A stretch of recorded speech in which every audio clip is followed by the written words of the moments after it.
দুনিয়ার জীবন কি জীবন, চোখের সামনে অহরহ এগুলো ঘটনা দেখছি আমরা। যাচ্ছে খুব সাদা আহ্লাদ করে, বর বিয়ে করতে যাচ্ছে, কার অ্যাক্সিডেন্ট, শেষ, ডেড। কিছু সাহাবী তো এমনও ছিলেন, বদরের যুদ্ধ করতে এসেছেন, হাতের মধ্যে কিছু খেজুর আছে, খেজুর খাচ্ছেন, খোরমা খেজুর খাচ্ছেন। তখন নবী সাল্লাল্লাহু আলাইহি ওয়াসাল্লাম দাঁড়িয়ে ভাষণ দিচ্ছেন যে ওয়াসাবিকু ইলা মাগফিরাতিম মির রাব্বিকুম ওয়া জান্নাহ।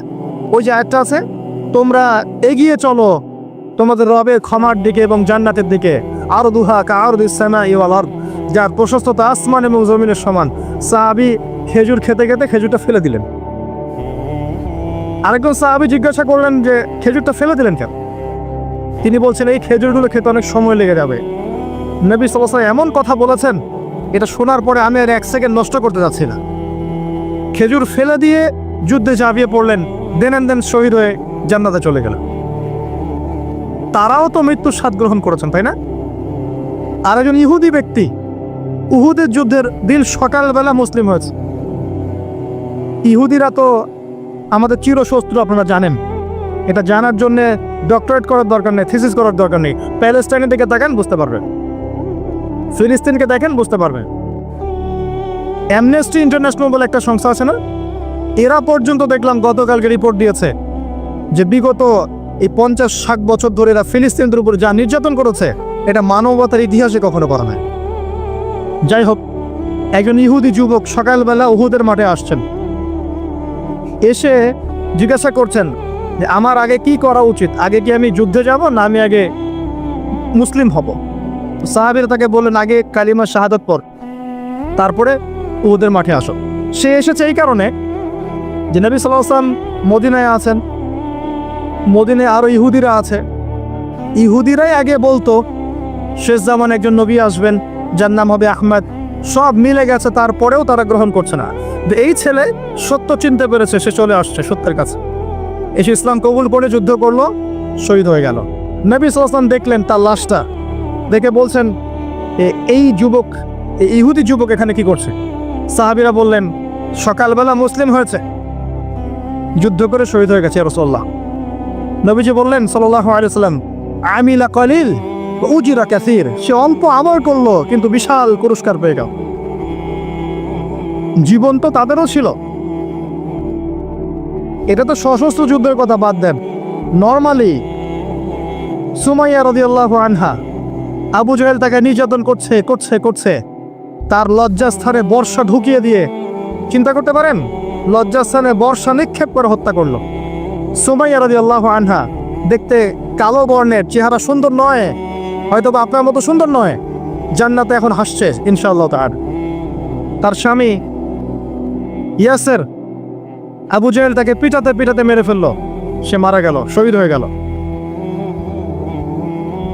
অনেক ওলামায়ে কেরামকে, ইমাম, মুস্তাহিদ, মুহাদ্দিস দেখবেন সারাটা জীবন এত মেহনত করেছেন দ্বীনের জন্য, বিয়ে শাদী করার সময় পান নাই।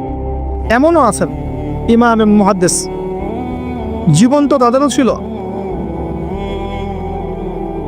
শুধু সাহাবী কেন, তাবেঈদের দিকে তাকান, তাবেঈন তাকান, আমাদের 4 ইমামের দিকে তাকান।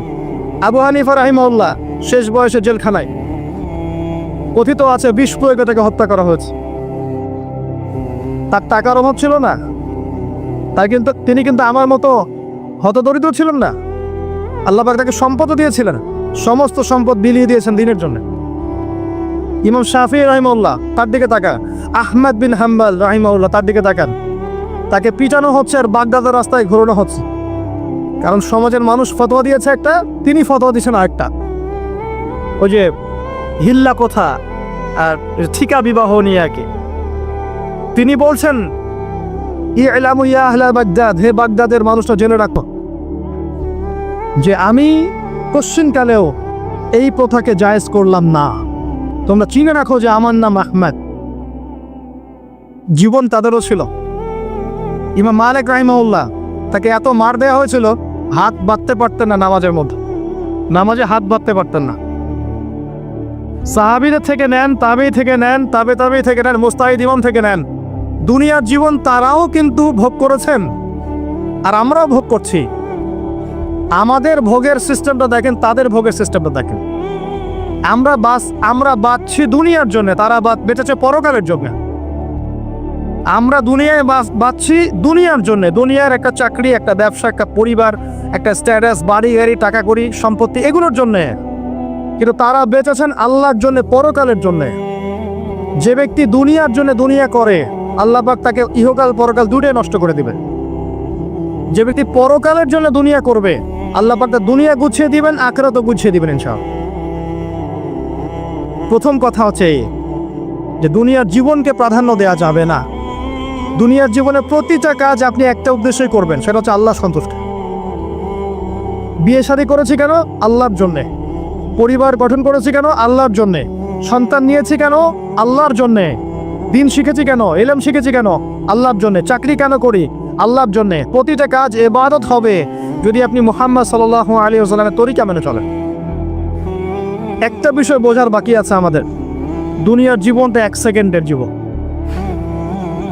আল্লাহ পাক সূরা হাদীদের মধ্যে বলেছেন, ই'লামু আন্নামাল হায়াতুদ দুনিয়া লা'iবুন ওয়া লাহু ওয়া জিনাতুন ওয়া তাফাখুরুন বাইনাকুম ওয়া তাকাসুরুন ফিল আমওয়ালি ওয়াল আওলাদি কামাসালি গায়যিন আ'জাবাল কুফফারা নাবাত সুম্মা ইয়াহিজু ফাতারাহু মুসফারান সুম্মা ইয়াকুনু হুতামা ওয়া ফিল আখিরাতি আযাবুন শাদীদ ওয়া মাগফিরাতুন মিনাল্লাহি ওয়া রিদওয়ান ওয়া মাল হায়াতুদ দুনিয়া ইল্লা মাতাউল গুরুর। আল্লাহ পাক বলছেন, জেনে রাখো তোমরা সবাই, এই জমিনবাসী, এই দুনিয়ার হায়াতটা খেলা। খেলা মানে কি দেখেন, ছোট্ট বাচ্চারা খেলা ছাড়া কিছু বোঝে? ওর কাছে দুনিয়া ওইটাই। দুনিয়ার প্রথম স্টেজ খেলা। বললাহ একটু বড় হবে, যখন কিশোর হবে, ওর কাছে ঠাট্টা হাসি তামাশা, ডোন্ট কেয়ার, দুনিয়াতে কোনো কিছু নেই, খাওয়া দাওয়া ফুর্তি করো, লাভ নেই। আর একটু বড় হবে, ওয়া জিনাতুন তাফাখুরুন বাইনাকুম ওয়া তাকাসুর। একটু বড় হবে, তখন বাড়ি গাড়ি, স্ট্যাটাস, সৌন্দর্য, চাকচিক্য, প্রতিযোগিতা, তাফাখুরুন বাইনাকুম ওয়া তাকাসুর। এভাবে দুনিয়ার জীবন যাচ্ছে। এই এক্সাম্পলটা আল্লাহ পাক দিয়েছেন এমনভাবে যে একটা ভূমি ছিল অনুর্বর, বৃষ্টি হলো, সেখানে সবুজ শ্যামল ফসল ফলতো। এক পর্যায়ে ফসলটা আস্তে আস্তে হলুদ বর্ণ ধারণ করলো এবং সেটাকে কেটে ফেলা হলো, তারপর শুধু খড়কুটা বাকি থাকলো। এই হলো দুনিয়ার জীবনের এক্সাম্পল। এরপর পরকালে বাকি আছে দুইটা জিনিস, হয় ক্ষমা, রিদওয়ান মাগফিরাত, ক্ষমা, অথবা আযাবুন শাদীদ। আমাদেরকে মাথায় ইনস্টল করতে হবে, দুনিয়াতে আমরা কেউ থাকতে আসি নাই। প্রথম কথা, এখানে আমরা এসেছি বড়জোর 60, 70, 100 বছরের হায়াত নিয়ে, যার মধ্যে মোটামুটিভাবে 30, 40, 50 বছর চলে গেছে, কারো 20 বছর, 25 বছর চলে গেছে, বুঝতে না বুঝতেই চলে গেছে, মানে ভালো মন্দ বোঝার আগেই শেষ। যদি তার বয়স হয় 60 বছর, তাহলে এখন বাকি আছে 30 বছর। এই ব্যক্তি যদি ঠান্ডা মাথায় রাতের বেলা চিন্তা করে, এই 30 বছর যে আমার চলে গেছে, আমার অ্যাপ্রক্সিমেটলি 30 বছর বাকি আছে বুঝলাম, যা চলে গেছে, এই চলে যাওয়া 30 বছরে আমি 10 বার জেনা করেছি, 20 বার মদ খেয়েছি, ঠিক আছে, মানুষের সম্পদ আত্মসাৎ করে খেয়েছি, পরকিয়া করেছি, চুরি করেছি, ডাকাতি করেছি, মিথ্যা বলেছি, নামাজ পড়ি নাই, রোজা রাখি নাই। আমরা প্রত্যেকে যদি আমলনামা ঘাটি আজকে রাত্রে, এরকম একটা লিস্ট আমরা তৈরি করতে পারবো। আজকে রাত্রে বাসায় ফিরে গিয়ে প্রত্যেকে যদি একটা আমলনামা ঘাটতে চাই, চোখ বন্ধ করে চিন্তা করি যে এই 30 বছর আমি কি করেছি, দেখবেন আপনি জেনার পাপ পাবেন, মাদকের পাপ পাবেন, অন্যের সম্পদ আত্মসাতের পাপ পাবেন, নামাজ না পড়ার পাপ পাবেন, রোজা রাখেন নাই, যাকাত দেন নাই, কোনো ক্ষেত্রে মিথ্যা বলেছেন, প্রতারণা করেছেন, মানুষের সম্পদ লুটে পুটে খেয়েছেন, অনেক কিছু করেছেন। কিন্তু আমাদের চলাফেরা দেখলে মনে হয় যে আমরা কোনো পাপ করিনি। এই জায়গায় ঠান্ডা মাথা চিন্তা করে আপনি দেখবেন পাপ দুই রকম। কয় রকম? দুই রকম। আপনি দেখবেন আল্লাহর সাথে জড়িত কিছু পাপ পাবেন, নামাজ করেন নাই, রোজা রাখেন নাই, মিথ্যা বলেছেন, ইত্যাদি ইত্যাদি। কিছু পাপ পাবেন আল্লাহর সাথে জড়িত, কিছু পাবেন মানুষের সাথে জড়িত। আল্লাহর সাথে জড়িত পাপগুলো ক্ষমা নেওয়া খুব সহজ। ওযু করে এসে 2 রাকাত নামাজ পড়ে চোখের জল ফেলে দিয়ে, চোখের পানি ফেলে দিয়ে আল্লাহর কাছে হাত তুলে খালি যদি বলে আল্লাহুম্মা আনতা রাব্বি, বলেন আল্লাহুম্মা আনতা রাব্বি লা ইলাহা ইল্লা আনতা খলাকতানি আনা আবদুক ওয়া আনা আলা আহদিক ওয়া ওয়া'দিকা মাস্তাতা'তু আউযু বিকা মিন শাররি মা সানা'তু আবুউ লাকা বিনি'মাতিকা আলাইয়া ওয়া আবুউ বিযানবি ফাগফিরলি ফাইন্নাহু লা ইয়াগফিরু যুনুবা ইল্লা আনত। এটা না পারেন অ্যাটলিস্ট আস্তাগফিরুল্লাহাল্লাযী লা ইলাহা ইল্লা হুয়াল হাইয়ুল কাইয়ুম 3 বার চোখের পানি ফেলে দেন, আল্লাহর কাছে ওয়াদা করেন আল্লাহ যা করেছি ছেড়ে দিব, আগামী যতদিন বেঁচে থাকবো কোরআন এবং সুন্নাহর বাইরে এক চুল যাব না ইনশাআল্লাহ। এবং আগামী দিনগুলোতে আল্লাহ পাক তোমার আদেশ যখন যেভাবে আসবে আমি পালন করবো ইনশাআল্লাহ। যদি আল্লাহ পাক মনের মধ্যে খুলুসিয়াত দেখেন যে তাওবাতান নাসুহা করছে, মন থেকে তওবা করছে, আল্লাহ পাক আপনার সমস্ত গুনাহগুলোকে নেকিতে কনভার্ট করতে পারে। আল্লাহ পাক শুধু গুনাহ মাফ করবেন তা নয়, আল্লাহ পাক গুনাহগুলোকে নেকি দিয়ে পরিবর্তন করতে পারে। আমি দলিল দিচ্ছি, ইল্লা মান তাবা, সূরা ফুরকান পড়ে দেখেন। তারা ব্যতীত যারা তওবা করলো, ওয়া আমানা ওয়া আমিলা আমালান সালিহা, এবং যারা ঈমান এনেছে এবং সৎ আমল করলো, উলাইকা ইউবাদদিলুল্লাহু সাইয়্যাতিহিম হাসানাত, আল্লাহ পাক এইসব মানুষের গুনাহগুলোকে নেকি দিয়ে পরিবর্তন করে দিবেন ইনশাআল্লাহ। আমাদের নবী মুহাম্মদ সাল্লাল্লাহু আলাইহি ওয়াসাল্লাম দিনে 70 বার, কোন বর্ণনা এসেছে 100 বার তওবা করতেন, 100 বার পড়তেন আস্তাগফিরুল্লাহ ওয়া আতুবু ইলাইহি, আস্তাগফিরুল্লাহ ওয়া আতুবু ইলাইহি। যার আগের কোনো পাপ নাই, পিছনের কোনো পাপ নাই, দিনে 100 বার তওবা করতেন। আমরা একটা রাত এভাবে চিন্তা করেছি যে আমার পাপ কি কি, আজকে রাতে গিয়ে চিন্তা করে দেখবেন আপনি একটা পাপে পরিপূর্ণ একটা আমলনামা পাবেন। এবার আপনি চিন্তা করেন যে আপনি যদি আগামী 30 বছর বাঁচেন বা 40 বছর বাঁচেন, এই সময়টাকে আপনি কিভাবে মূল্যায়ন করতে চান। প্রথম একটা মূলনীতি বলেছি, দুনিয়ার জীবনকে প্রাধান্য দেয়া যাবে না। ওয়া মা হাযিহিল হায়াতুদ দুনিয়া ইল্লা মাতাউল গুরুর, সম্পূর্ণ মরিচিকা দেখেছেন? দুনিয়ার জীবন যে কি জিনিস, যারা আল্লাহর পথে পরীক্ষার সম্মুখীন হয়েছে ওরা জানে, মানে কিচ্ছু না, মানে মুহূর্তে আল্লাহ পাক ইহকাল পরকালের ফয়সালা করে ফেলবে। আমরাও বুঝবো, এটা আমরা বুঝবো না এমন নয়। ইয়াং ছেলে রাস্তায় যাচ্ছে, বাইক নিয়ে খুব দাবরানি দিচ্ছে, আছে না, হঠাৎ অ্যাক্সিডেন্ট, ডেড, স্পট ডেড। এটা দুনিয়ার জীবনটা। সারা জীবন দুনিয়ার পিছনে ছুটেছে, শেষ বয়সে হতাশ, কিছুই পেলাম না, পাবে না, কারণ আল্লাহর পথে না চললে শেষ বয়সে গিয়েও কিছু পাবেন না। যন্ত্রণা, হতাশা, গ্লানি ছাড়া, তখন দেখবেন আত্মহত্যা করে শেষ, ডেড। একটা কথা বলছিলাম যে আপনি চলার পথে কোরআন সুন্নাহর প্রতিকূলে আমল, আকীদা, মানহাজ, মুআমালাত এগুলো দেখলে কি করবেন? কোরআন সুন্নাহকে অগ্রাধিকার দিবেন নাকি চলমান বিষয়কে অগ্রাধিকার দিবেন? ইবাদত করতে এসে দেখছেন আমলের নামে বেদাত চলছে, কি করবেন? বেদাতীদের সাথে আপোষ করবেন না কোরআন সুন্নাহয় ফিরে আসবেন? আপনি তাওহীদের ক্ষেত্রে দেখছেন মানুষ ইসলামের নামে শিরক করছে, এখন আপনি কি সংখ্যাগরিষ্ঠ মানুষকে অগ্রাধিকার দিবেন না কোরআন সুন্নাহর কাছে আসবেন? অর্থনৈতিক জীবনে গিয়ে দেখছেন মানুষ বেশিরভাগই হারাম রিজিক খাচ্ছে। এখন আমি যদি বলি যে দুনিয়ার জীবনে টিকে থাকতে হলে আমাকে এগুলোতে গায়ে আপোষ করে চলতেই হচ্ছে, তাহলে কিন্তু কোশ্চিনকালেও কোরআন সুন্নাহকে প্রাধান্য দেয়া হলো না। তখন আপনি কি করবেন? পরিবার চালাতে গিয়ে দেখছেন যে পরিবারের বেশিরভাগ লোক আপনার কথা শোনে না। আপনি কোরআন এবং সুন্নাহকে দিয়ে পরিবার চালাতে চান, তারা পশ্চিমা সংস্কৃতি দিয়ে পরিবার চালাতে চান, হিন্দি সিরিয়াল দিয়ে, গান বাজনা, ডুগি তবলা এগুলো দিয়ে, বেনামাজি, নামাজ রোজার খবর নাই, তালিম নাই, ইসলামিক নৈতিকতা নাই, কিচ্ছু নাই, জীবনের কোনো উদ্দেশ্যই নাই। এরকম পরিবার নিয়ে আপনি চলছেন, কি করবেন? কাকে প্রাধান্য দিবেন? খুব ডিফিকাল্ট প্রশ্নগুলো কিন্তু, এবং এগুলো প্র্যাকটিক্যাল, এগুলো হচ্ছে। এখন চাকরি খুঁজতে গেছেন, আপনি দেখছেন যে ঘুষ না দিলে চাকরি পাচ্ছেন না, কি করবেন আপনি তখন? পড়াশোনা করতে গেছেন, ছেলে মেয়ের ফ্রি মিক্সিং, জেনা ছাড়া পড়াশোনাই করতে পারছেন না, কি করবেন তখন?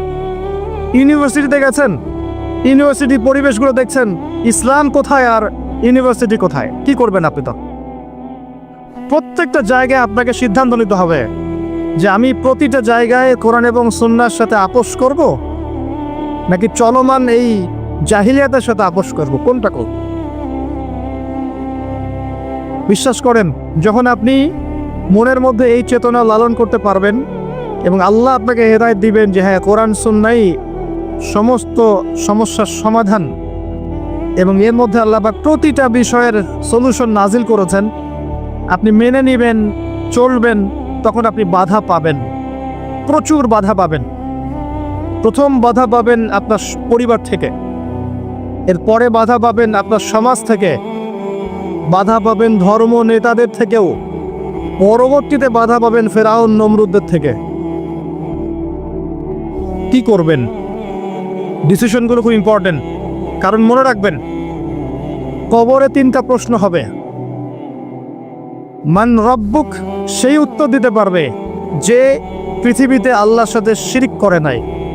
সিম্পল, যে তাওহীদের উপর ছিল, শিরক করেনি, উত্তর দিতে পারবে ইনশাআল্লাহ রব্বি আল্লাহ। পৃথিবীতে যে আল্লাহর সাথে শিরক করেছে সে কোশ্চিনকালে উত্তর দিতে পারবে। শিরক করে মারা গেছে, তওবা করে নাই, উত্তর দিতে পারবে না ইনশাআল্লাহ।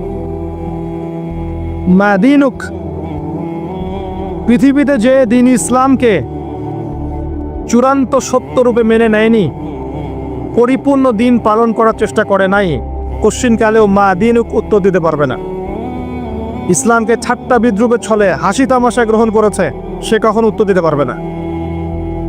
মান নবিয়ুক, পৃথিবীতে যে ব্যক্তি নবী সাল্লাল্লাহু আলাইহি ওয়াসাল্লামের সুন্নাহ মেনে চলেনি, জীবনে চলার পথে নবীর সুন্নাহকে পরোয়া করে নাই, অন্যের আদর্শ গ্রহণ করেছে, সে কোশ্চিনকালেও মান নবিয়ুক উত্তর দিতে পারবে না। কারা পারবে তাহলে? 1 নম্বর তাওহীদ পন্থীরা পারবে, 2 নম্বর যারা পরিপূর্ণরূপে ইসলাম পালন করেছে এরা পারবে, 3 নম্বর যারা মুহাম্মদ সাল্লাল্লাহু আলাইহি ওয়াসাল্লামের সুন্নাহর উপর টিকে ছিল এরা পারবে। ওয়ামা খালাকতুল জিন্না ওয়াল ইনসা ইল্লা লিয়াবুদুন, শুধুমাত্র ইবাদত করার জন্যই আল্লাহ পাক জিন এবং মানুষ জাতিকে সৃষ্টি করেছেন। আপনাকে আল্লাহ পাক এই হায়াতটা দিয়েছেন, এখন বাকি সময়টা চিন্তা করেন আগামী 30-40 বছর কিভাবে কাটাতে চান। দুনিয়ার জন্য বাঁচবেন না আল্লাহর জন্য বাঁচবেন? যদি আল্লাহর জন্য বাঁচতে চান, সর্বশেষ হেদায়েত আল কোরআন এবং সর্বশেষ নবী মুহাম্মদ সাল্লাল্লাহু আলাইহি ওয়াসাল্লাম, এর বাইরে কিচ্ছু নাই ভাই। সারা দুনিয়ার মানুষ মিলে যদি বলে যে কোরআন সুন্নাহর মধ্যে আছে সুদ হারাম কিন্তু সুদ হালাল, হালাল হালাল, কোশ্চিনকালে হালাল হবে না।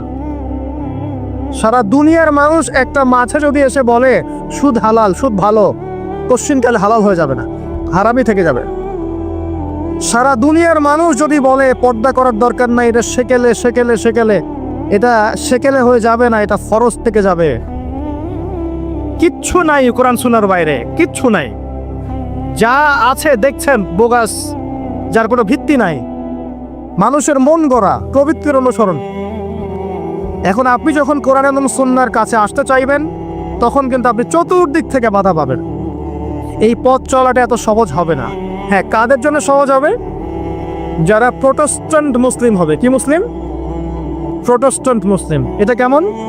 মানে ওটাও ঠিক এটাও ঠিক, সুদ খেলেও হয় না খেলেও হয়, পর্দা করলেও হয় না করলেও হয়, নামাজ পড়লেও হয়, মাঝে মাঝে ছাড়লেও হয়, যাকাত দিলেও হয় না দিলেও হয়।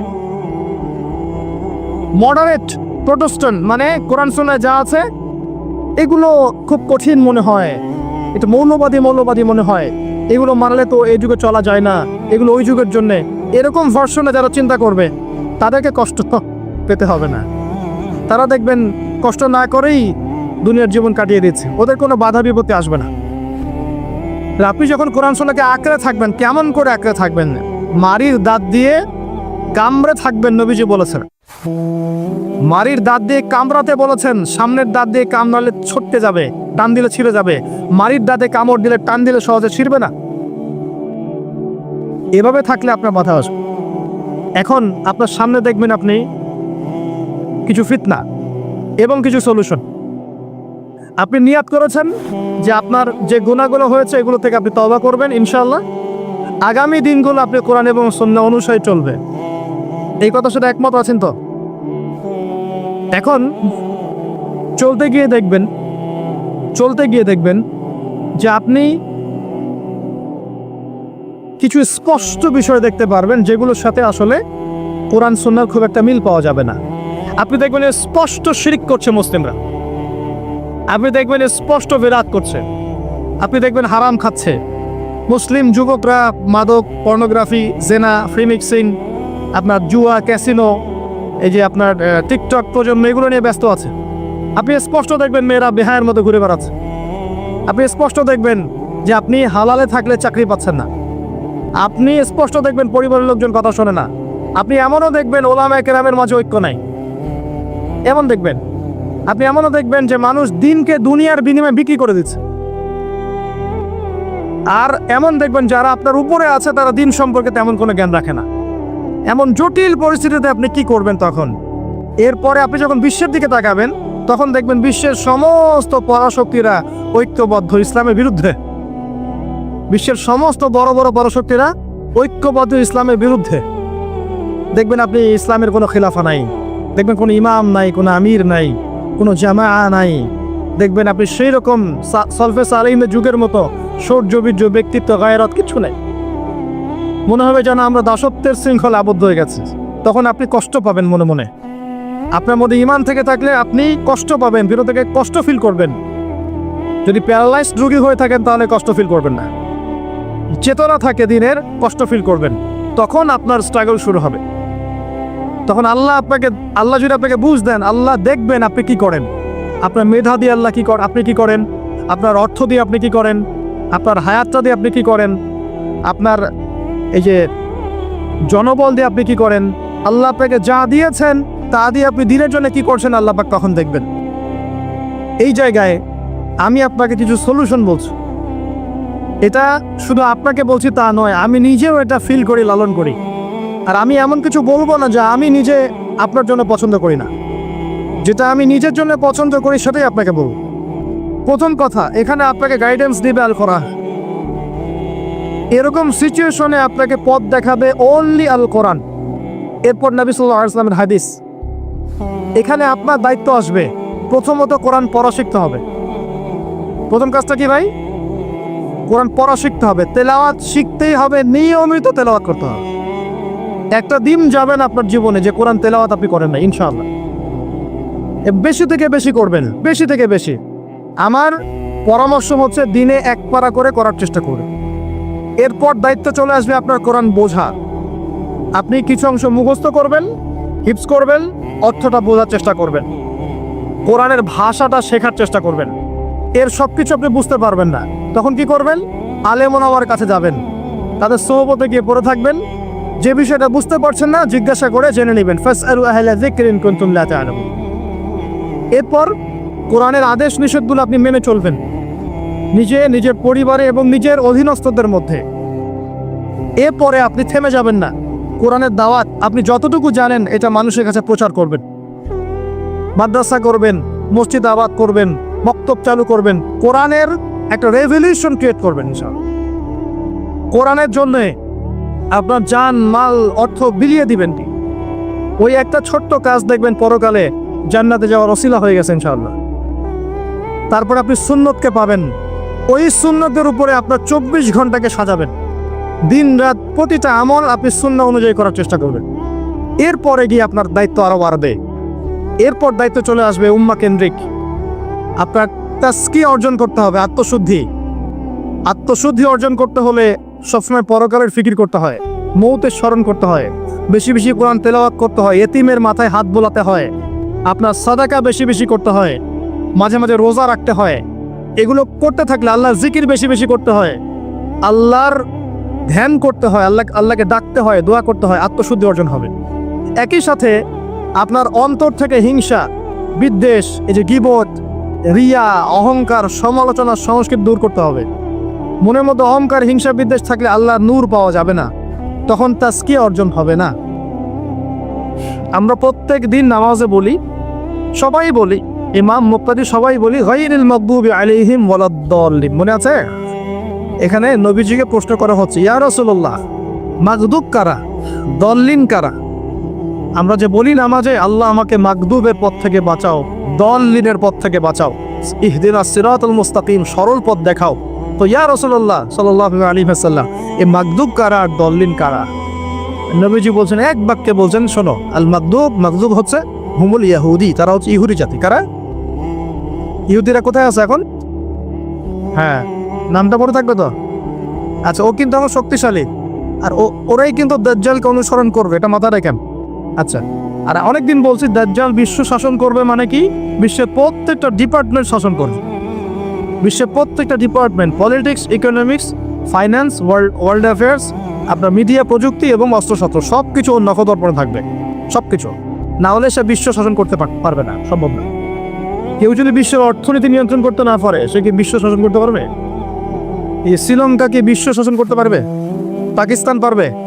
পাকিস্তান কয়দিন পর দেউলিয়া হয়ে যাবে। পাকিস্তান কয়দিন পর কি হবে? দেউলিয়া হয়ে যাবে। হ্যাঁ, ওদেরকে দেখে যদি আমরা শিক্ষা না নেই, তাহলে আমাদের কপালেও খারাপই আছে।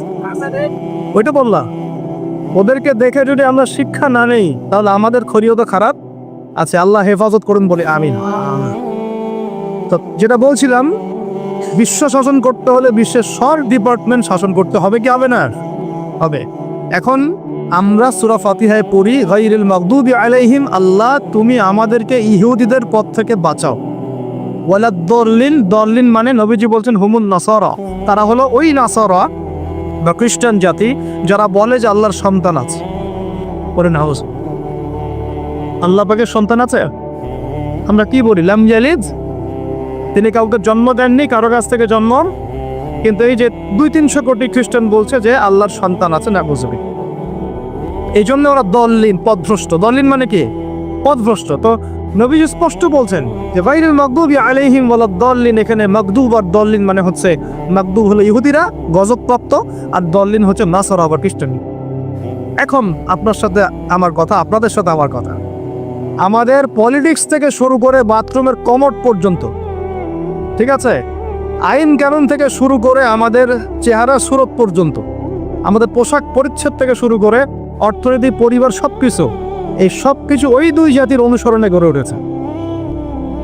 এটাই সবচেয়ে বড় আফসোসের কথা, আমাদের সবচেয়ে বড় আফসোস। বাথরুমটাও নিজের মতো করতে পারলাম না, ঠিক আছে। এই যে দেখবেন কমোডে কি বাম পায়ে ভর দিয়ে বসে যাবে? আচ্ছা, ওইখানে কাপড় কি পবিত্র রাখা যাবে? কিভাবে ইউজ করে আমি এখনো বুঝি না, কেমন করে ইউজ করে, ঠিক আছে। আরো নতুন পদ্ধতি আসছে, এটা শুনলে আরো হাসবে।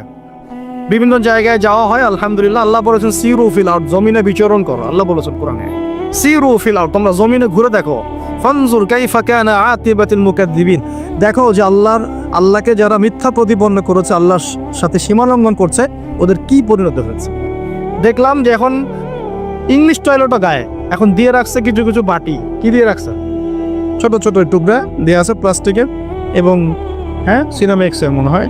ওইখানে দাঁড়ায় দাঁড়াই করতে হবে, 1 নাম্বার করলে দাঁড়ায় দাঁড়াই করতে হবে, এবং সবগুলো একই মাপের দেওয়া আছে। এখন যদি ব্যক্তির কারো হাইট হয় 6 ফিট, কারো 5 ফিট, কারো 4 ফিট, কারো 2 ফিট, 3 ফিট, এই পার্থক্য কিভাবে সে মেকআপ করবে আল্লাহ ভালো জানে। এটা কেমন করে ম্যাচ করবে আল্লাহ ভালো জানে। কাউকে টুলের উপর দাঁড়ায় করতে হবে, কাউকে নিচু হয়ে করতে হবে, মানে মাপ তো একই। আরও যে কি কি দেখতে হবে আল্লাহ ভালো জানে। তো প্রিয় ভাইরা, বাথরুম করতে গিয়ে যদি নবীর সুন্নাহ মতো করেন, এখান থেকে কথাগুলো আসছে। যদি বাম পা দিয়ে ঢোকেন, বাম পায়ে ভর দিয়ে বসেন, দেখবেন ইস্তেঞ্জা করেও শান্তি পাচ্ছেন। নবীর প্রতিটা সুন্নত বৈজ্ঞানিক, যে সুন্নত আপনি পালন করবেন, আপনি বৈজ্ঞানিক উপকারিতাও পাবেন ইনশাআল্লাহ। এই একটু আগে এক ভাই বলছিল, আপনি তো খানি না হুজুর, 1 চামচ কি 1.5 চামচ ভাত খাচ্ছেন, খানি না। তাই আমি বললাম যে আমি কম খাওয়া হুজুর, কারণ নবী সাল্লাল্লাহু আলাইহি ওয়াসাল্লাম কি শিখিয়েছেন? তিনি বলেছেন আমরা যা খাই না, তিনি নবী হওয়ার পরে মনে হয় সেটাও খেতে পারেন নাই। বিশ্বাস করছেন না? এরকম 3-3টা মাসের চাঁদ চলে যেত, নবী সাল্লাল্লাহু আলাইহি ওয়াসাল্লামের বাসায় চুলাও জ্বলে নাই। আর আমাদের তো একবেলা যদি না খাই, তাহলে আল্লাহর উপর কত শেকায়াত, কত অভিযোগ, তাই না ভাই? আচ্ছা, তারপরে তিনি বলছেন একজন ব্যক্তির এতটুকু খাওয়াই যথেষ্ট যে কোমর, মেরুদণ্ডটা সোজা করতে পারে, আল্লাহর ইবাদত করতে পারে। আর যদি তোমাদের খেতেই হয়, তাহলে পেটটাকে 3 ভাগ করে খাবে। কয় ভাগ? 1 ভাগ খাবার রাখবে, 1 ভাগ পানি খাবে, আর 1 ভাগ এই শ্বাস প্রশ্বাস চলাচলের জন্য ফাঁকা রাখবে। কয়জন এর উপর আমল করে দেখাতে পারে? কতজন মানুষ আছে? আর যারা একদম গোগ্রাসে খায়, এদের ব্যাপারে কোরআনে এবং হাদিসে কিন্তু মারাত্মক কথা আছে। আল্লাহর নবী সাল্লাল্লাহু আলাইহি ওয়াসাল্লাম বলেছেন যে তোমরা খুব বেশি ঢেকুর তোলো না। কি করো না? একজন সাহাবী খুব ঢেকুর উঠাত, সাহাবী না আসলে, উনি পাশ দিয়ে যাচ্ছিলেন, খাবার দাবার খেয়ে পাশ দিয়ে যাচ্ছিলেন।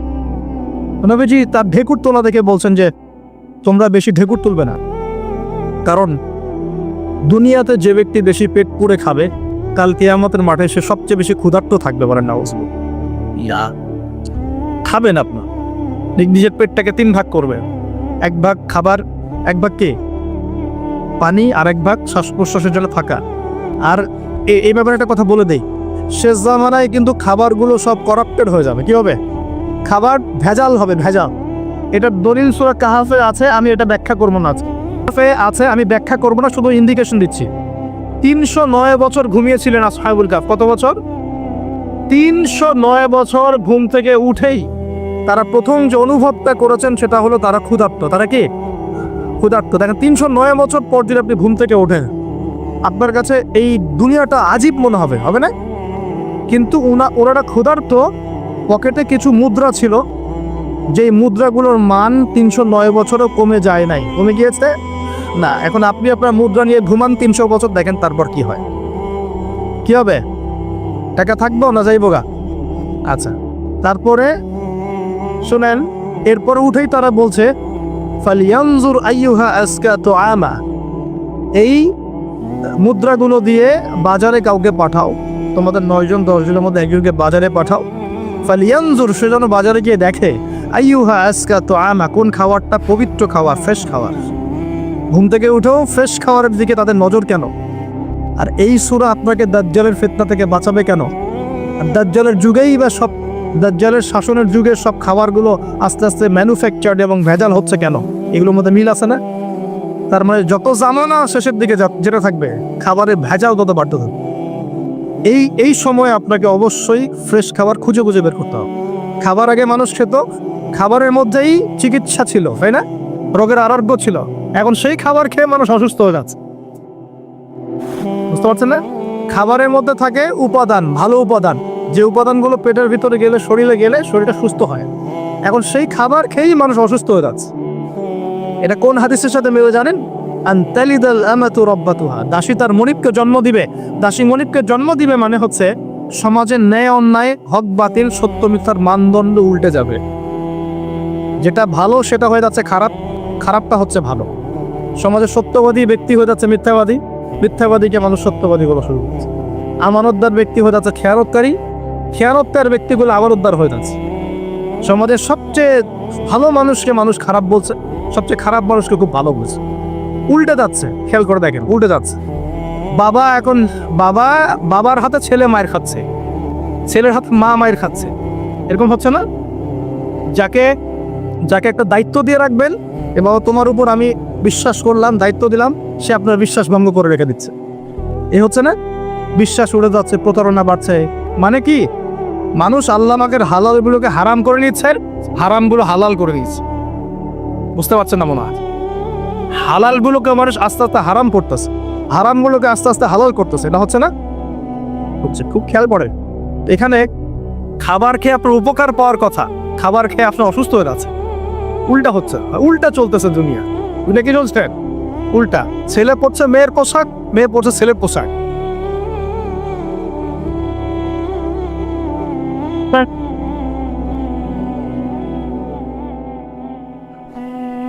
বিসমিল্লাহির রহমানির রহিম।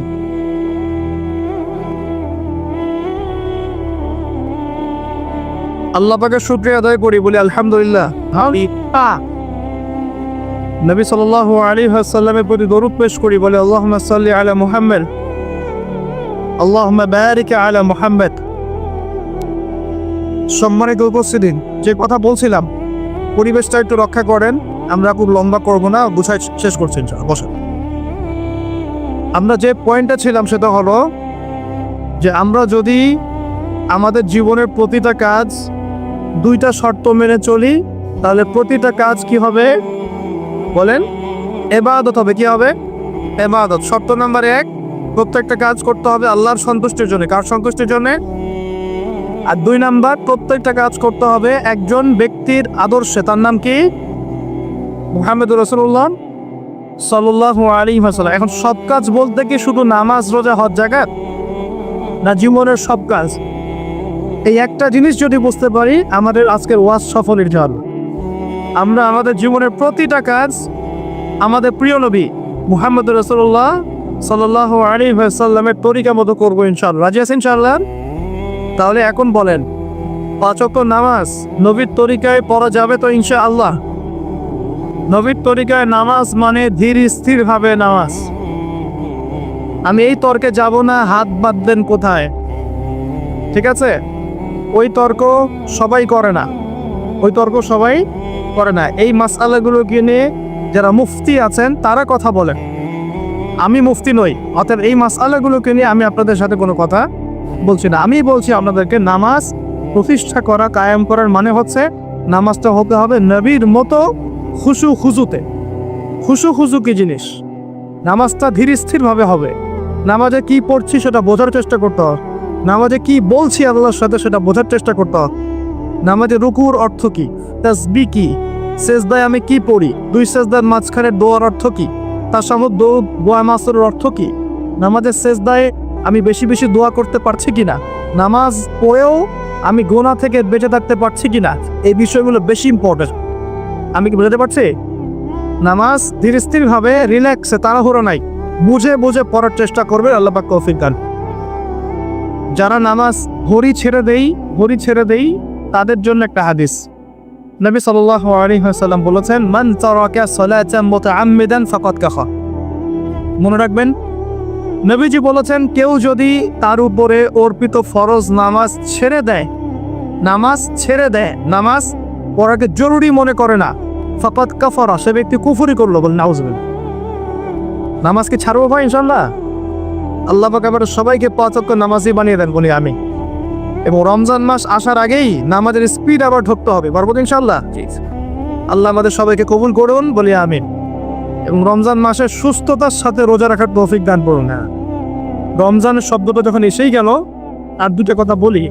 রমজান মাসের সবচেয়ে বড় বৈশিষ্ট্য হচ্ছে এই মাসে আল্লাহ পাক কোরআন নাজিল করেছেন। কি করেছেন? এখন সারা বিশ্ব জুড়ে একটা ইস্যু চলছে না, কোরআন ইস্যু, কোরআন পুড়িয়ে দেয় ইস্যু, ঠিক আছে?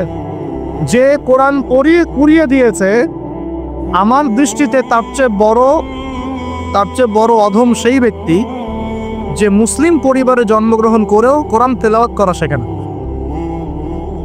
হয়তো আমার কথা বুঝতে পারছেন। কোরআন একজন পুড়িয়ে দিয়েছে, যদি আমার ক্ষমতা থাকতো ওর গর্দান নামাই দিতাম, কিন্তু তার চেয়েও বড় অপরাধী আমার কাছে আছে, আমাদের চোখে আছে। কে? যে মুসলিম পরিবারে 20, 30, 40 বছর থেকে আছে, মুসলিম সমাজে, মুসলিম পরিবারে নামাজে যায়, ইমামদেরকে চেনে, আলেমদের সাথে সম্পর্ক আছে, এরপরেও সে কোরআন তেলাওয়াত করতে পারে না। এ বড় অপরাধী আমার কাছে। কে বড় অপরাধী? এটা লজ্জার না? একটা মুসলিম পরিবারের থেকে আমি কোরআন তেলাওয়াত করতে জানবো না, লজ্জার না? নাকি আপনারা সেই সব শায়েখ হতে যাচ্ছেন যে কোরআন তেলাওয়াতও করতে জানে না, বাহাসের জন্য ডাকে মানুষকে? দেখেন নাই এরকম আছে না? মনে হয় যেভাবে ইসলাম পালন করা যাবে। ইসলামের জ্ঞান অর্জনের প্রথম ধাপটাই হচ্ছে বিশুদ্ধ করে কোরআন তেলাওয়াত করা। প্রথম ধাপ কি? আগে বিশুদ্ধ করে কোরআন তেলাওয়াত করা শিখতে হবে। এরপরে আসবে কোরআন হিফসের ব্যাপার, আরবি ব্যাকরণ শেখার ব্যাপার, কোরআনের তাফসীর করার ব্যাপার, হাদিসের ইবারত পড়ার যোগ্যতা অর্জন করা। আস্তে আস্তে আকীদা পড়বে, উসুলের বই পড়বে, ফিকহের বই পড়বে, তারপর এই যে আপনার কুতুবে সিত্তা পরে শেষ করবে। তারপরে গিয়ে সে মাশাআল্লাহ একজন দাঈ, আলেম, মুফতি এগুলো হচ্ছে, আলহামদুলিল্লাহ। তো শুরুটা কোত্থেকে হচ্ছে? কোরআন বিশুদ্ধ করে তেলাওয়াত করা। এই শুরুটাই যদি আমাদের ঠিক না হয়, তাহলে কি কোরআন ঘরে রেখে খালি চুমু খেলে হবে? কোরআন কি খালি চুমু খাওয়ার জন্যে? কোরআন থেকে তাবিজ লেখার জন্যে? কোরআন বাবা মারা গেলে কোরআন তেলাওয়াত করবে এই জন্যে? 40 দিন কোরআন তেলাওয়াত করবে এই জন্যে? কেউ মারা গেল, ব্যাস আমরা কোরআন দিয়ে একটা মাহফিল করে দিলাম, ব্যাস সব হয়ে গেল? আস্তাগফিরুল্লাহ। আল্লাহ পাক আমাদের সবাইকে যেন কোরআন তেলাওয়াত শেখার তৌফিক দান করেন। একটা চ্যালেঞ্জ গ্রহণ করেন যে আমি নিজে কোরআন তেলাওয়াত করা শিখবো, আরো 10 জনকে শিখাবো।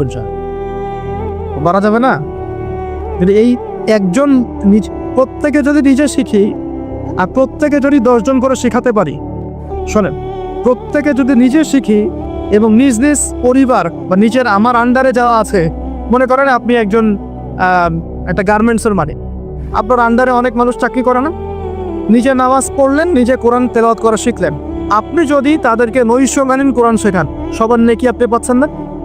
আপনার পরিবার আছে, পরিবারে আপনি নামাজ পড়েন, এখন আপনি কোরআন তেলাওয়াত করতে জানেন, এখন আপনার মা, বোন, স্ত্রী, সন্তানদেরকে আপনি শেখালেন, এই পুরো পরিবারটা কোরআন ওয়ালা হলো না?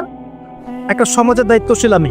হ্যাঁ, চেয়ারম্যান সাহেব মনে করেন বললেন যে আমি নামাজ পড়ি, আমি কোরআন তেলাওয়াত করতে জানি, আমি এলাকার সব মানুষকে কোরআন তেলাওয়াত করা শেখাবো ইনশাল্লাহ। পারা যাবে না? এভাবে যদি সবাই দায়িত্ব নেই, আমার বিশ্বাস 10 বছরের মধ্যে বাংলাদেশের 16 কোটি মানুষের কোরআন শেখানো যাবে।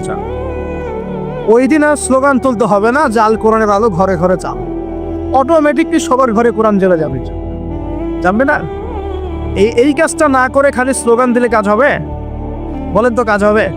এই যে একটা আয়াতই বললাম, গায়রুল মাগদুবি আলাইহিম ওয়ালাদ-দাল্লিন, এখন তো বুঝলেন আয়াত অর্থ কি?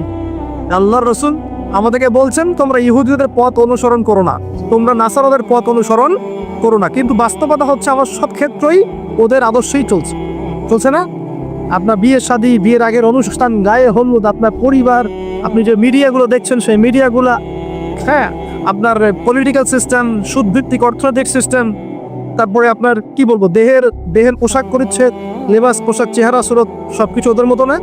আমি তো দেখালাম, এমনকি বাথরুমের কবর্ড পর্যন্ত ওদের মতোই, তাই না? তো এখন এই একটা আয়াত বুঝলেই আপনি বুঝতে পারছেন যে আসলে সব উল্টা চলছে। এখন যদি পুরো কোরআনটা বুঝতে পারি, পুরো কোরআনের 6236টা আয়াতই বুঝতে পারি, তাহলে এই সমস্ত পরিবর্তন হতে সময় লাগবে?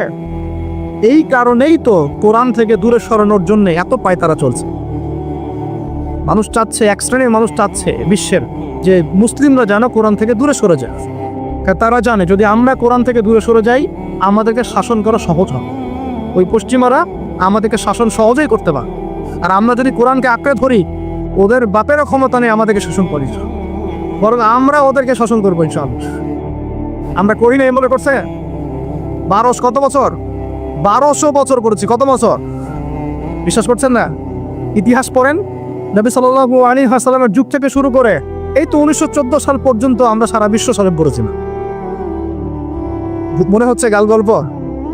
এখন বিগত 70, 80, 100 বছরে আপনার কাছে মনে হচ্ছে যে শক্তি তো সব ওদের হাতে চলে গেছে, আমাদের হাতে নাই। ইনশাআল্লাহ তাআলা আবার ফিরে আসবে ইনশাআল্লাহ। তবে ওই যে বললাম, এমনি আসবে মান্না সালোয়ার মতো, নাকি আমাদের কিছু দায়িত্ব আছে ভাই? এই যে প্রথম এক ভাই বলেছিল না কি করতে হবে, এখন শোনেন কি করতে হবে। 1 নাম্বার, আমাদের সবাইকে তওবা করে ফিরে আসতে হবে। কি করতে হবে? সূরা নূর পড়ছিলাম আসার সময়, আল্লাহ পাক বলেছেন, তুবু ইলাল্লাহি জামিআন আইয়ুহাল মুমিনুন লাআল্লাকুম তুফলিহুন। তোমরা সবাই একসাথে, হে মুমিনগণ, তোমরা সবাই একসাথে আল্লাহর কাছে তওবা করো যাতে তোমরা সফল হতে পারো। আগে কি করতে হবে? আল্লাহকে বলতে হবে, আল্লাহ আমরা ব্যক্তিগতভাবে, পারিবারিকভাবে, সামাজিকভাবে, রাষ্ট্রীয়ভাবে যত পাপ করেছি আল্লাহ সব মাফ করব। আল্লাহ আমরা তোমাকে ভালোবাসি, তোমার নবীকে ভালোবাসি, তোমার কালামকে ভালোবাসি, আমরা জান্নাতে যেতে চাই, দুনিয়াতেও সফল হতে চাই, আল্লাহ তুমি আমাদেরকে মাফ করো। এবং আগামী পুরো জিন্দেগি আল্লাহ তুমি আমাদেরকে 5 ওয়াক্ত নামাজি বানায় দাও, কোরআনওয়ালা বানায় দাও, সুন্নতওয়ালা বানায় দাও, আপসে মিল মহব্বত বানায় দাও, আমাদেরকে তোমার পক্ষ থেকে বেহিসাব রিজিক দান দিও, এবং এমনভাবে চলার তৌফিক দাও যাতে আমরা আবার বিশ্বের সেই শাসন ফিরে পাই। দোয়া করা যাবে না? 1 নাম্বার কাজ তওবা করে ফিরে আসা। 2 নাম্বার হচ্ছে বেশি বেশি জ্ঞান অর্জন করা। কি করা? জ্ঞান অর্জন ছাড়া কোনো লাভ নাই। একদিন মাহফিল শুনতে আসছেন, যদি মনে করেন যে বাস কাজ হয়ে গেছে, আসলে কিছুই হয়, মন খারাপ করে, আসলে কিছু হয়নি। এখন এখান থেকে আপনাকে ইন্সপিরেশন নিয়ে আগামী দিনে চলতে হবে। জ্ঞান অর্জন করতে হলে কি করবেন? খালি একটা ভিডিও দেখবেন, একটা খালি বিচ্ছিন্ন বই করবেন। এখনকার যুব সমাজের অন্যতম প্রবলেম হচ্ছে, যারা প্র্যাকটিসিং মুসলিম তাদের কথা বলছি, যে এদের পড়াশোনার কোনো কনস্ট্রাকটিভ সিলেবাস নাই, এরা বিক্ষিপ্তভাবে জ্ঞান অর্জন করে। এই আদনান ভাইয়ের লেকচার শুনলাম, এই অমুক স্ট্রাইকারের লেকচার শুনলাম, অমুক দায়ের একটা লেকচার শুনলাম, হ্যাঁ অমুক একটা বই পড়লাম, তমুক একটা বই পড়লাম, বিক্ষিপ্ত জ্ঞান। এই বিক্ষিপ্ত জ্ঞান আপনার মাথাটাকে এলোমেলো করে দিবে। আর অনলাইনে ঢুকলে দেখবেন এ ওর বিরুদ্ধে কথা বলছে, এ ওর বিরুদ্ধে, এ ওর পিছনে লেগে আছে, এ পিছনে লেগে আছে। এখানে ভালো যতটুকু পাবেন, খারাপের চেয়ে বেশি পাবেন। এখানে এভাবে জ্ঞান অর্জন করা যাবে। কিভাবে? যেভাবে আমরা চেষ্টা করছি। হয়তো ওয়াজ মাহফিল এসে আমরা যতটুকু জানি এর 30-40-50% কথাও কিন্তু বলতে পারি না। যা জানি তা হয়তো 30-40% আমরা বলতে পারি বিভিন্ন কারণ। কিন্তু জ্ঞান অর্জনের পথটা কি হবে? এখানে মাদ্রাসা আছে, মসজিদ মাদ্রাসা, কওমি ওলামায়ে কেরাম আছেন না? ওলামায়ে কেরামের পাগড়ি ধরে বসে থাকবে। কি করবে? ওলামায়ে কেরামের পাগড়ি ধরে বসে থাকবে। শুরু করাবে তারা, দেখবেন আপনি যান, আপনাকে শুরু করাবে কোরআন তেলাওয়াত থেকে। আগে কোরআন তেলাওয়াত করা শিখবেন। সময় লাগুক 1 বছর, লাগুক, যাক 1 বছর লাগবে, আমি শিখবো, ব্যাস 1 নাম্বার। তারপরে ওটা যখন ভালো পারবেন, দেখবেন ওলামায়ে কেরাম আপনাকে বলবে যে এই সূরাগুলো মুখস্থ করো। আপনি নামাজের জন্য যে সূরাগুলো লাগে মুখস্থ করতে হবে না? নামাজের ফরজ, ওয়াজিব, এই সুন্নত মুস্তাহাব জানতে হবে না? এই মাসলাগুলো জানবেন, সূরা কালাম মুখস্থ করবেন, দোয়া কালাম মুখস্থ করবেন। তারপরে আপনি যদি আরও বেশি চান, আপনি হিফজ করবেন। কোরআন কি করবেন? হিফজ মানে মুখস্থ করবেন। আমার তো মনে হয় আমরা যদি 1 বছর চেষ্টা করি, আমরা সবাই কমপক্ষে 1 পারা হলেও মুখস্থ করতে পারবো না? ইনশাআল্লাহ, কোনো সমস্যা নেই। এরপরে আপনি যদি আরও বেশি চান, তখন আরবি ভাষা এবং সাহিত্যের কিছু ব্যাকরণিক ক্লাসিক্যাল বই আছে। এই বইগুলো ধরে ধরে পড়তে হবে আলেমদের কাছে। খুব বেশি সময় লাগবে না। আপনি মনে করছেন যে অনেক সময় লাগবে, এত সময় লাগবে না। আপনার মেধা যদি শার্প হয়, এটা ডিফার করে। কারো মেধা খুব শার্প, কারো মেধা অল্প নিতে পারে। ইনশাআল্লাহ 2-3 বছর সময় দেন, ইনশাআল্লাহ দেখবেন আপনি অ্যারাবিক ক্লাসিক্যাল বইগুলো পড়ার যোগ্যতা অর্জন করেছেন। এরপর কি লাগবে? এরপর আসবেন আপনি হাদিসের বইগুলো পড়বেন। আস্তে আস্তে আপনি তাফসির অনুবাদগুলো কিনবেন। এখন তো হাদিসের বইগুলো বাংলায় অনুবাদ হয়ে গেছে। অনেক তাফসির বাজারে চলে আসছে। এই তাফসির পড়লে আপনি মুফাসসির হয়ে যাবেন, মুহাদ্দিস হয়ে যাবেন, এটা বলছি না, কিন্তু অ্যাটলিস্ট আপনি কোরআন তো জানতে পারবেন। এর মধ্যে যেগুলো বুঝবেন না, আবার আলেমের কাছে যাবে, ওস্তাদ এটা বুঝতে পারলাম না। আমরা তো প্রতিদিনই কথা বলি যে উস্তাদ এটা বুঝতে পারলাম, হুজুর এটা বুঝতে পারলাম। প্রত্যেক দিনই বড় বুঝবো কতটুকু, এই জ্ঞান কত গভীর, এই গভীর সমুদ্রের সব জ্ঞানকে অর্জন করা আমার পক্ষে সম্ভব? আমরা তো মনে করি 10%, 5% জ্ঞান আমরা অর্জন করতে পারি না। কিন্তু কন্টিনিউয়াসলি চেষ্টা থাকলে আল্লাহর পক্ষ থেকে জ্ঞান আসবে ইনশাআল্লাহ। জ্ঞান কার পক্ষ থেকে আসে? এই ডিগ্রির সার্টিফিকেট মানেই জ্ঞান নয়। ডিগ্রি সার্টিফিকেট অর্জন করেছি মানেই যে বড় একজন মানে ইসলাম বেত্তা হয়ে গেছে, এমন নয় বিষয়। জ্ঞান কার পক্ষ থেকে আসে? আর অনেক বড় বড় ডিগ্রি অর্জন করেও যদি মনের মধ্যে রিয়া, অহংকার এগুলো থাকে, তাহলে ওই জ্ঞানেও কোনো লাভ নেই। লাভ আছে? ইবলিসের কি জ্ঞানের কোনো লাভ আছে? ও কিন্তু বড় আবেদ ছিল, অহংকারের কারণে পথভ্রষ্ট হয়ে গেছে। আল্লাহ মাফ করুন। তো এভাবে প্রচেষ্টা চালান, আল্লাহর কাছে বেশি বেশি দোয়া করেন। প্রত্যেক দিন বলবেন রব্বি জিদনি ইলমা। কি বলবেন? রব্বি জিদনি ইলমা। বলবেন রব্বি ইশরাহ লি সাদরি ওয়া ইয়াসসির লি আমরি ওয়াহলুল উকদাতাম মিন লিসানি ইয়াফকাহু কওলি আল্লাহুম্মা ফাক্কিহনি ফিদ-দীন ওয়া আল্লিমনি আত-তা'উইল। এগুলো দোয়া করবেন। এই দোয়াগুলো করতে থাকলে দেখবেন ইনশাআল্লাহ জ্ঞান পাবেন, আল্লাহর পক্ষ থেকে জ্ঞান পাবেন। তো তওবা করার পর প্রথম কাজ কি ভাই? বলেন, জ্ঞান অর্জন করা। ইকরা বিসমি রাব্বিকাল্লাযী খালাক। আর এই জ্ঞান নিয়ে তো অনেক কথা হচ্ছে না? এনে জ্ঞান অর্জন করবেন কোন জ্ঞান? যে জ্ঞান আপনাকে আল্লাহ এবং তার রাসূলের দিকে নিয়ে যাবে, সেই জ্ঞান অর্জন করবেন। যে জ্ঞান আপনাকে আল্লাহ এবং তার রাসূল থেকে দূরে সরাই দিবে, সেই জ্ঞান অর্জন করতে যাবেন। ব্যাস, কথা শেষ। এখন আপনি নিজে বুঝতে পারবেন কোন জ্ঞান আপনাকে আল্লাহর দিকে নিচ্ছে আর কোন জ্ঞান আপনাকে আল্লাহ থেকে দূরে সরাচ্ছে। শুধুমাত্র ইসলামিক জ্ঞানই কি অর্জন করব, না বৈষয়িক জ্ঞানও দরকার আছে? উত্তর, অবশ্যই বৈষয়িক জ্ঞানও দরকার আছে। এটাই উত্তর। এই বৈষয়িক জেনারেল জ্ঞানগুলো অর্জন না করলে কোরআন সুন্নাহকে হাতে নিয়ে বিশ্বকে চ্যালেঞ্জ করা যাবে। বুঝতে পারছেন না কথা? কোরআন সুন্নাহর জ্ঞান থাকবে ভিতরে, আবার আপনার মধ্যে সমকালীন জ্ঞানগুলো থাকবে। এরপরে দেখবেন ইনশাআল্লাহ আপনি ডিনামাইট। ইনশাআল্লাহ আপনি পলিটিক্স বুঝবেন, আপনি সোশ্যাল অ্যাফেয়ার্স বুঝবেন, আপনি পলিটিক্যাল অ্যাফেয়ার্স বুঝবেন, ওয়ার্ল্ড অ্যাফেয়ার্স বুঝবেন, ইকোনমিক সেকশন বুঝবেন, সবই বুঝবেন ইনশাআল্লাহ। তাহলে আপনি তখন জনশক্তি হবেন। কি হবে? জনশক্তি। এর সাথে দরকার কারিগরি শিক্ষা। কি শিক্ষা? এই শিক্ষাটাও খুব দরকার। কারণ চাইনিজরা দেখেন না, কারিগরি শিক্ষার এবং কৃষি শিক্ষায় মানে দক্ষ হওয়ার ফলে তারা কৃষি জমি বাড়াতে পেরেছে, প্রবৃদ্ধির হার বাড়াতে পেরেছে, এবং কারিগরি শিক্ষা, প্র্যাকটিক্যাল শিক্ষিত হয়ে ওরা সারা বিশ্বের ডিভাইস যন্ত্রগুলো তৈরি করেছে এবং সারা বিশ্বের মার্কেট দখল করে বসে আছে। আপনার হাতে যে ফোনটা, ওটাও দেখবেন তারই তৈরি। তাহলে এই শিক্ষাটা বেশি ইম্পর্টেন্ট, প্র্যাকটিক্যাল শিক্ষা। তো প্রথম কথা ভাই, তওবা করে ফিরে আসতে হবে। দ্বিতীয় কথা হচ্ছে অবশ্যই সবাইকে কি করতে হবে ভাই? জ্ঞান অর্জন করতে হবে। জ্ঞান অর্জনের একটা সিলেবাস আছে, এটা বললাম। কোরআন শেখেন, আরবি শেখেন, হাদিস পড়া শেখেন, ওলামায়ে কেরামের সোহবতে থাকেন, ইনশাআল্লাহ তাআলা আল্লাহ আপনাকে জ্ঞান দিবেন ইনশাআল্লাহ। আর জ্ঞান আসা মাত্রই যে আমি সবকিছু বুঝে ফেলবো তা নয়।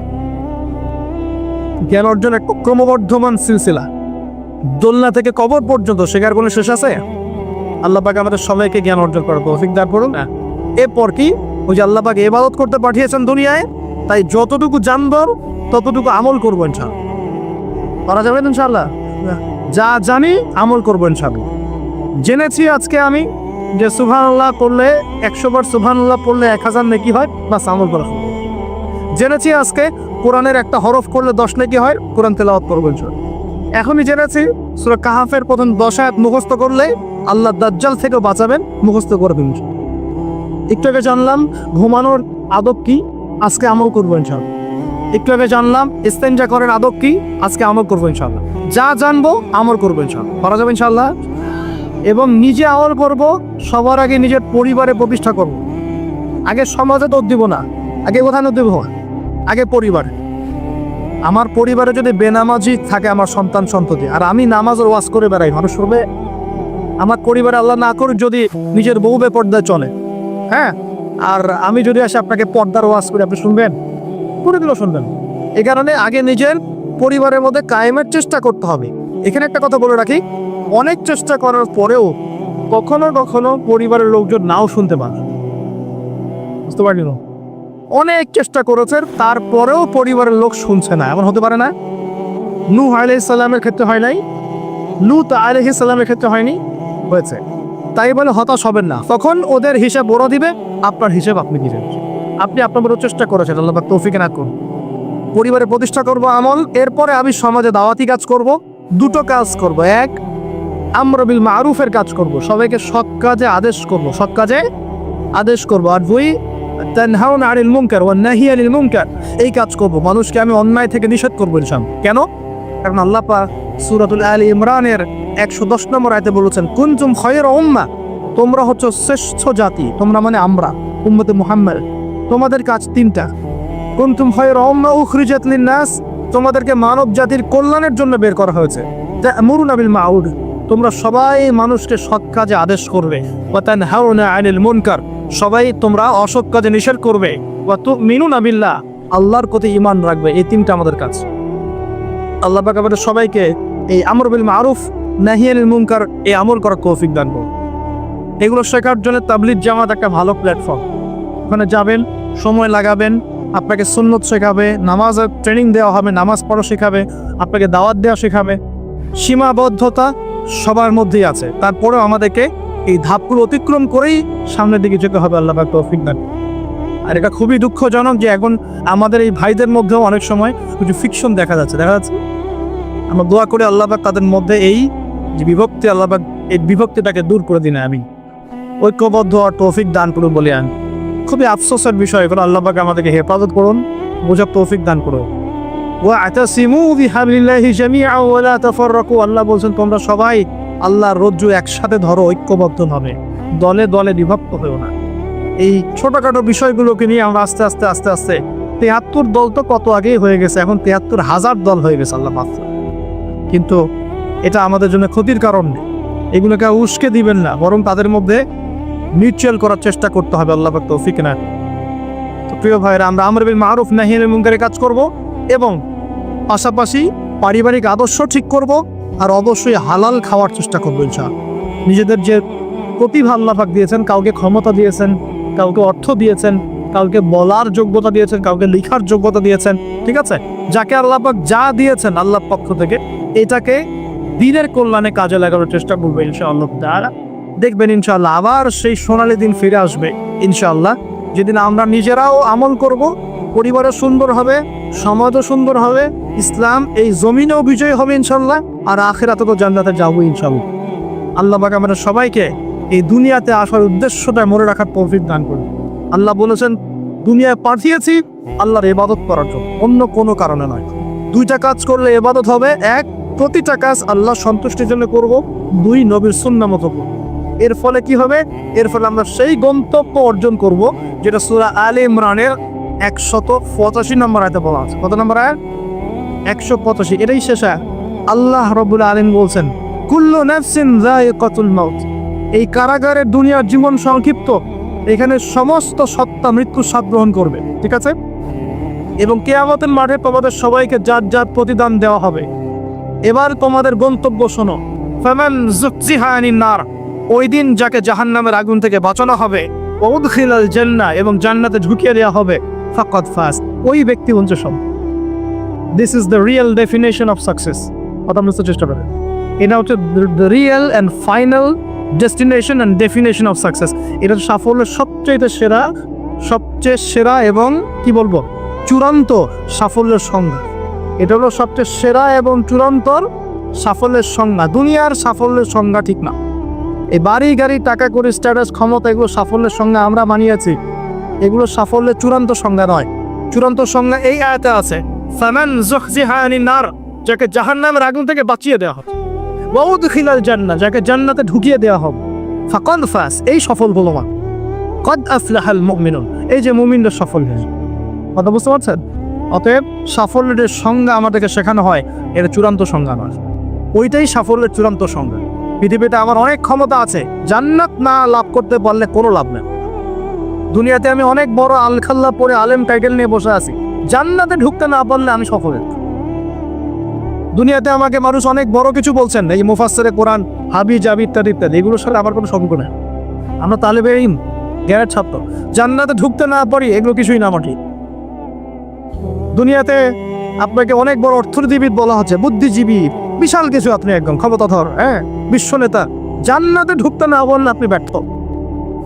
জান্নাতে ঢুকতে না পারলে আপনি খবর আছে, এই পুলসিরাত পার না হতে পারলেই সমস্যা আছে, শেষ, সব শেষ। ফেরাউনের কথা মনে করেন, কত বড় প্রতাপশালী, এক হুকুমে সারা বিশ্ব জয় করে ফেলে, শেষ, ও যাইতে পারবে না জান্নাতেও, শেষ। আর এখানে একজন ভ্যান চালক বেচারা 5 ওয়াক্ত নামাজ পড়ে, রমজান মাসে রোজা রাখে, সাধ্যমতো দান সৎকা করে, হালাল খায়, মরে গেলে যদি জান্নাতে চলে যায়, ও সফল ইনশাআল্লাহ। একজন মুদির দোকানদার, কৃষক, আমাদের এই মিসকিন ভাই, গরিব মানুষ, কৃষি কাজ করে খায়, ব্যবসা করে খায়, ঠিক আছে? মানুষ ভালো মন্দ মনে করে না, মানুষ মনে করে সমাজের কোনো স্ট্যাটাস নাই, দাম নাই, ওর কথা কেউ শোনে না, ও বিয়ের প্রস্তাব দিলে কেউ গ্রহণ করে না, মরে গেলে যদি জান্নাতে যায়, ও সফল ইনশাআল্লাহ। আল্লাহ পাক আমাদের সবাইকে কথা বলা বোঝার তৌফিক দান করুন। দুনিয়াতে এসেছি আল্লাহর ইবাদত করার জন্যে। এই দুনিয়ার জীবনটা চিরস্থায়ী নয়। এখানে রোল মডেলকে মুহাম্মদ রাসূলুল্লাহ সাল্লাল্লাহু আলাইহি ওয়াসাল্লাম কি কনস্টিটিউশন ফলো করব, কোরআন এবং সুন্নাহ। কে রোল মডেল? আমাদের প্রিয় নবী। কিভাবে আমল করব? 2টা শর্ত মেনে, আল্লাহ সন্তুষ্টির জন্য 2 রাসূলের তরিকা অনুযায়ী। কোন কাজ ইবাদত? জীবনের সব কাজই ইবাদত, যদি রাসূলের তরিকা মতো হয়। এখন যদি এই শর্তগুলো পূরণ করতে পারি, তওবা করি, জ্ঞান অর্জন করি, হালাল খাই, পরিবার করি, দাওয়াতি কাজ শুরু করি এবং ইসলামকে আল্লাহর জমিনে প্রতিষ্ঠার চেষ্টা করি, ইনশাআল্লাহ তাআলা ইসলাম আমাদেরকে সহই, ইসলাম দুনিয়াতেও বিজয়ী হবে ইনশাআল্লাহ, আর আমরাও পরকালে জান্নাতে যাব।